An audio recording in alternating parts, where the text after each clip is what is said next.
Мэдээ үргэлжилж байна. Улсын хурал дахь арчилсан намын бүлгийн засгийн газрыг огцруулах бичигт Улсын хурлын 32-оос дээш гишүүн дэмжиж гар үсэг зуржээ.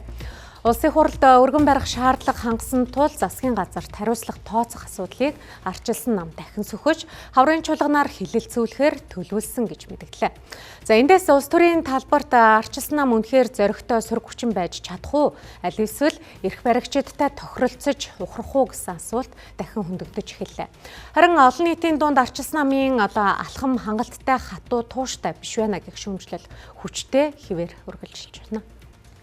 Дээрэнд нь шинэ оны мэнд хүргье. Сүүлийн жилүүдэд арчилсан нам чиглэсэн гол шүүмжлэл бол шийдэмгий бус усан хүчгүй сөр хүчин гэсэн тодтгол. Засгийн газрын алдаатай бодлогыг шүүмжилдэгч бодит улс төрийн эрсдэл үүрэх мөчөд ухардаг мэт дүр зураг олон нийтэд сусан.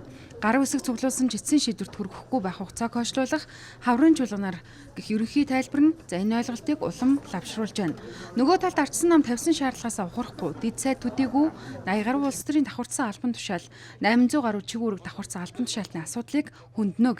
Энэ нь засгийн газрыг заавал унахгүй байсан ч бодлогын засвар хийлгэх төрийн бүтцийн асуудлыг олон нийтийн анхаарлын төв тогтоон барих жинхэнэ сөрөг хүчний үүргээ биелүүлнэ гэж мэдгдлээ.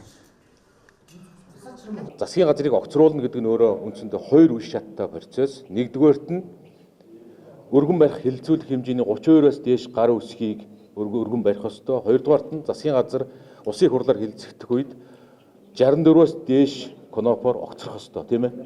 Тэгэхээр цаг хугацааны үед бид нар улс төрийн хувьд бидний шаардлага үр дүнд хүрэхийн тулд нэгдүгээрт нь засгийн газрын алдаатай бодлогоо засах ёстой. Хоёрдугаарт нь засахгүй болоод бид нар хэлбэрийн хувьд өргөн бариад хилцүүлэхээс гадна үр дүнд хүрч огцруулах ёстой гэж үзэж байгаа. Улсын хурлын хаврын чуулган бол зөвхөн засгийн газрын төдийгүй арчилсан намын өөрийнх нь шалгалт болохоор боллоо. Тухайн үед арчилсан нам дахин хойш ухарвал хүчгүй сүргүүчин их үнэлгээ баталгаажна. Харин бодит шаардлага нэхэж улс төрийн эрсдэл үүрвэл олон нийтийн итгэл эргэн сэргэх боломж байна. За үүнээс гадна 5 сарын эхээр арчилсан намын дотоод шинжилгээ ажил дуусаж 2027 оны ерөнхийлөгчийн сонгуулийн бэлтгэл ажилдаа төвлөрөхөөр төлөвлөжээ.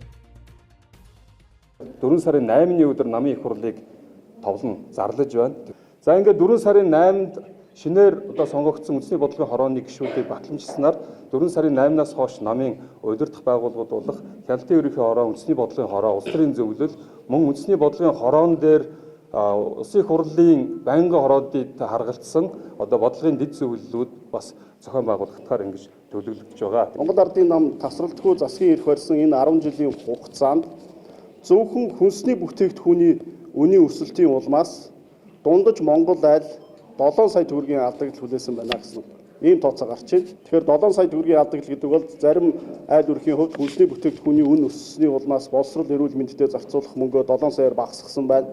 Зарим айлын хувьд 7 сая төгрөгийн хадгаламж хуримтлал бий болох боломжийг алдсан байна. Зарим айл өрхийн хувьд 7 сая төгрөгийн үр зээл нэмэгдсэн байна гэсэн үг. Ийхүү арчилсан нам өнөөдөр сонголтын өмнө ирлээ эрх баригчтай тохирч зөөлөн шүүмжлэлээр хязгаарлагдах уу эсвэл улс төрийн эрсдэл үржинхэн сөрөг хүчин гэдгээ батлах уу? Энэ сонголтын хариуг хаврын чуулганаар зөвхөн парламент төдийгүй иргэд олон нийтийн өөрсдийн дүгнэлтээр тавих нь тодорхойллоо. Бүртгүүлээд хууль нийцүүлсэн нэртэй одоо ингэ чимээ алдрах үйл явц биш гэж үзэж